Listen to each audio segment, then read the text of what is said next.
Galera, aqui no Goiás, aqui, ó, nós temos essas rezas ainda na fazenda, ó. Aqui na fazenda do amigo meu aqui, ó, nós acabamos de rezar.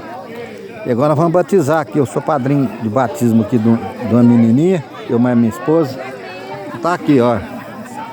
Olha que bacana, olha. Em Goiás tem dessas coisas ainda, gente. Ô, coisa boa. Então nós estamos firmes aqui. Vamos batizar você padrinho de mais uma criança aqui em Goiás. Deus, acima de tudo, eu seja louvado. Confio no Senhor, mas eu fará.